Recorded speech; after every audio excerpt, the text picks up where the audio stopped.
Whispers are no longer heard on the internet. It roars. This week, there was only one name that could be heard in timelines, group chats, and late-night conversations. Yandy Smith. Fans are shocked. People's mouths drop. Feelings were running high as explosive entanglement rumors began to fly with a life of their own. One unclear post, one hazy screenshot, and one audio communication that was purportedly not meant to leak. Unexpectedly, the reality TV queen found herself in the midst of a storm.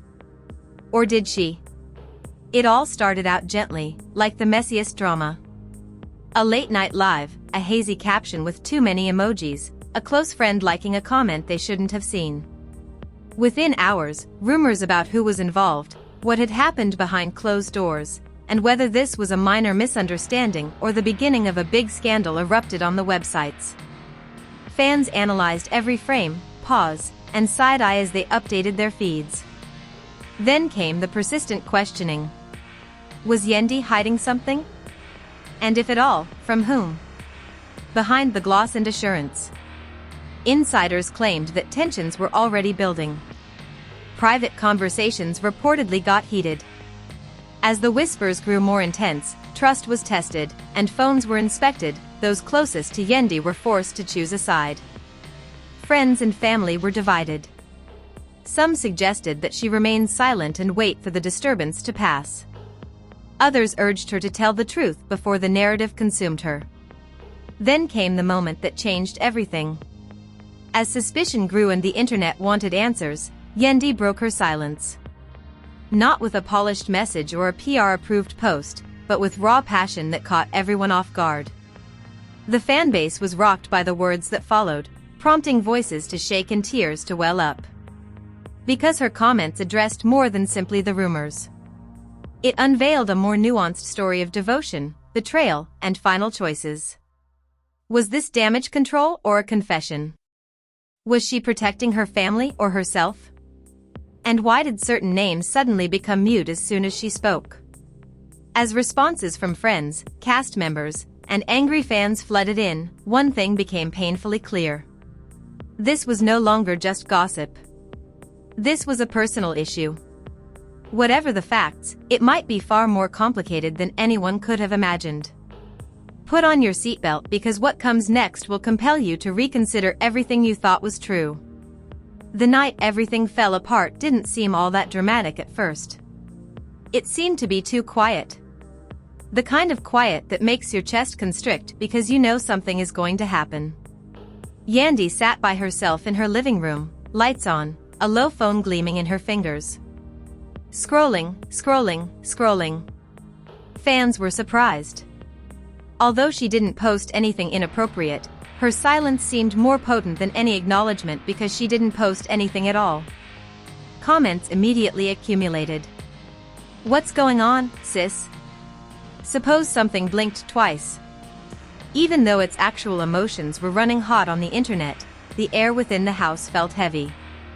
Every notification was another reminder that the outside world thought it knew her story better than she did, and every phone buzz seemed like a verdict. Earlier that day, a rumor that never goes away appeared. An alleged screenshot from a private messaging thread began circulating. There are no faces, no clear identities, and just enough words for people to fill in the spaces. Fans froze when phrases like "I missed last night" and "we can't let anyone find out" were said, but no one confirmed it. No one disputed it.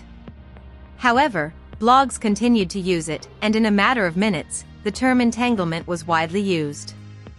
Fury, terror, and laughing emojis in bold uppercase. Before they even knew which side they were on, people picked sides. Once more, Yandy's phone rang. Her voice was steady, but tight, she said this time. Yeah, I saw it, too, she added, attempting to speak fast to a close friend who was already in a panic, instructing her not to react. While reassuring her that the internet will move on and encouraging her to protect her reputation. You could hear the forced smile. Yandy's whisper, "I'm tired of protecting everything except the truth," was the first break. Someone else was awake the instant when being silent ceased to seem like strength and began to feel like betrayal to herself down the hall. Tension makes it difficult to fall asleep. Voices fell and footsteps stopped. When someone asked, "Is it true?"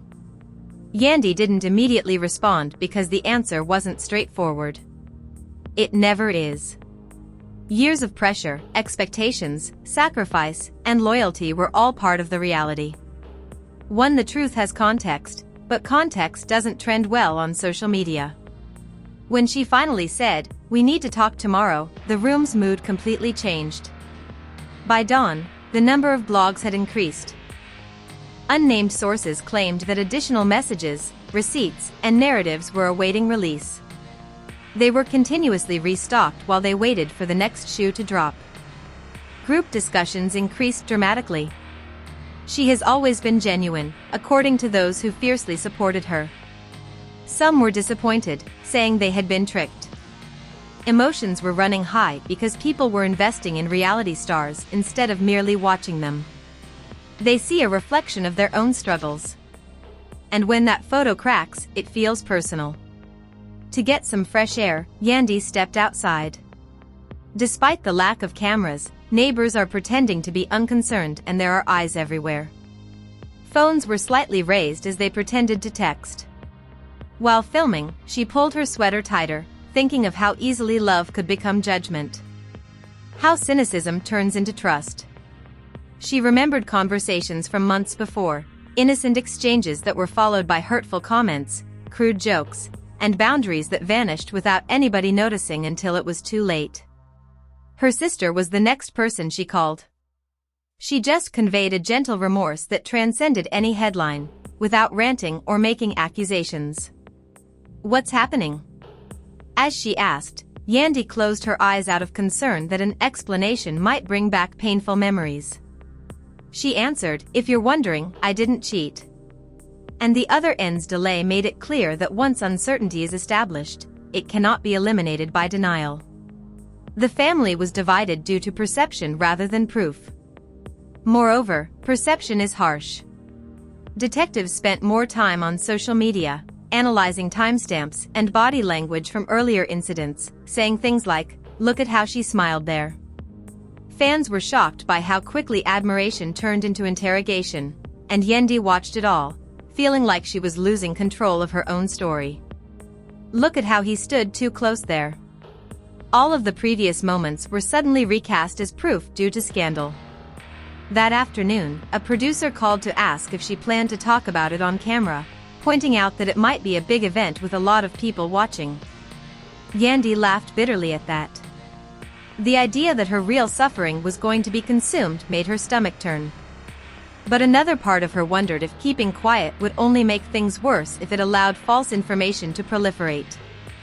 "Give me time," she said, hanging up before she could decide otherwise. The messages kept coming in. While some people are cruel and call her names, call her a fake, and doubt everything she has created, others are compassionate and pray for you, Queen.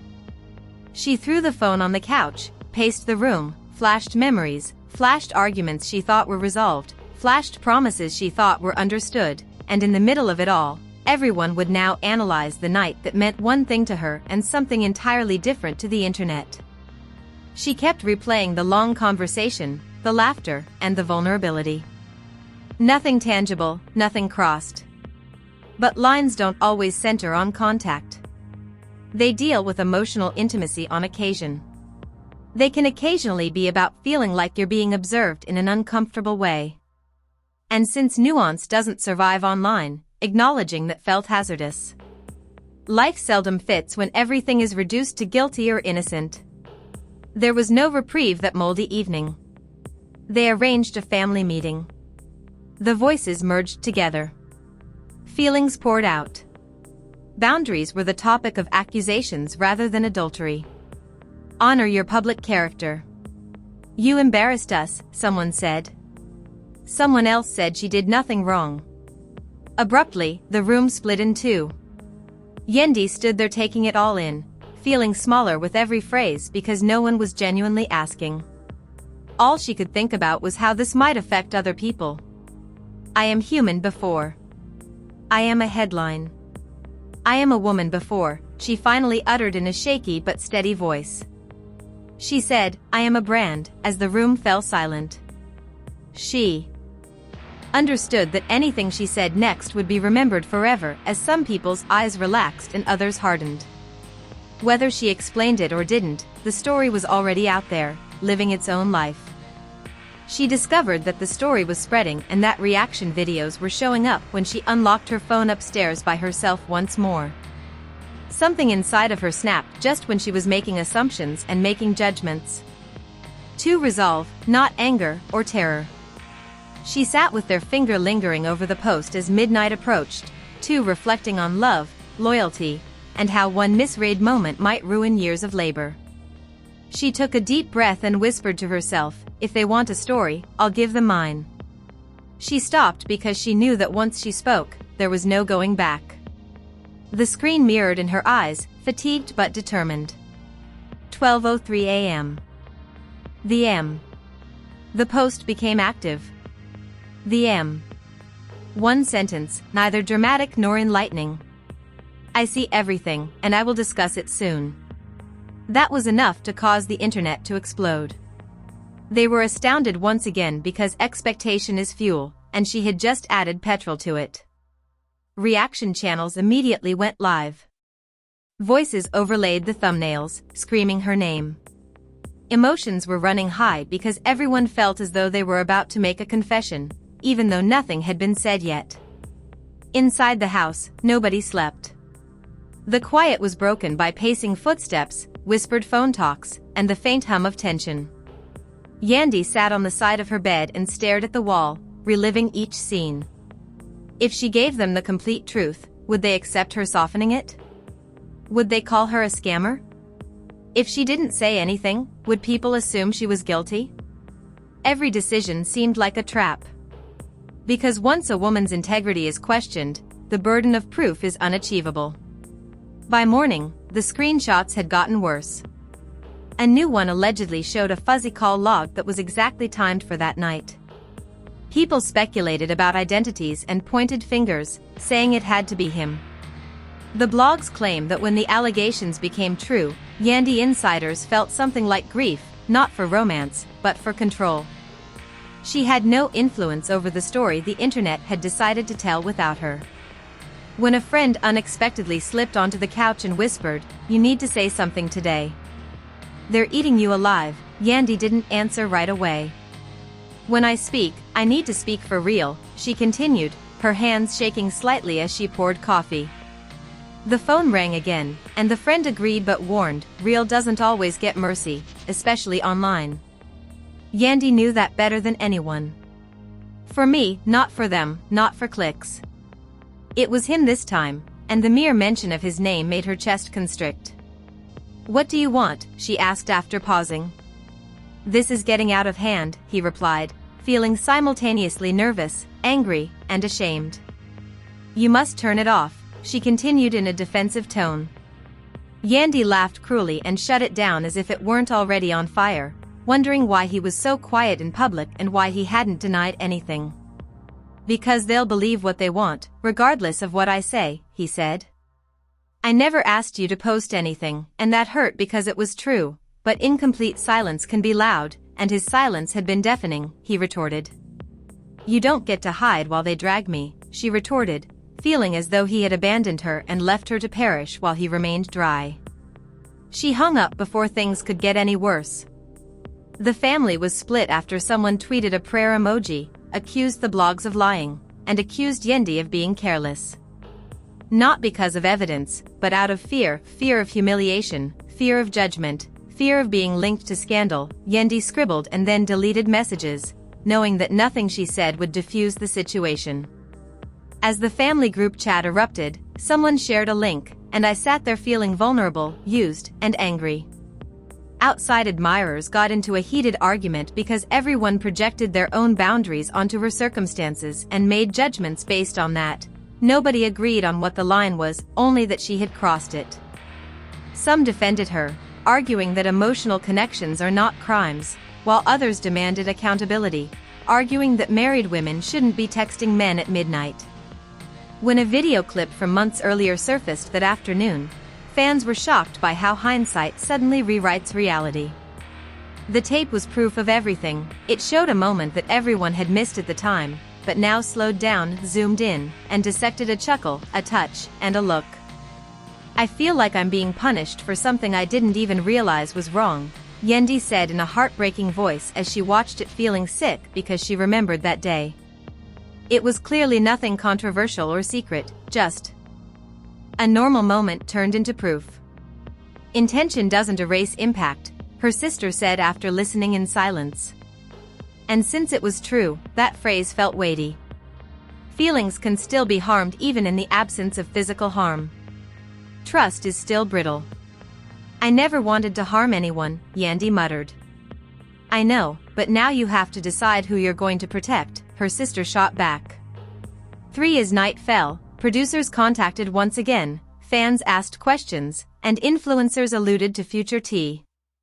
Yandy set up her phone, but before she could press record, a family elder called and said, "Whatever you say will echo beyond today." Yandy felt trapped and realized that waiting would only allow people to shape her story. She wanted to speak honestly, without being defensive or flawless, even if doing so made her appear imperfect.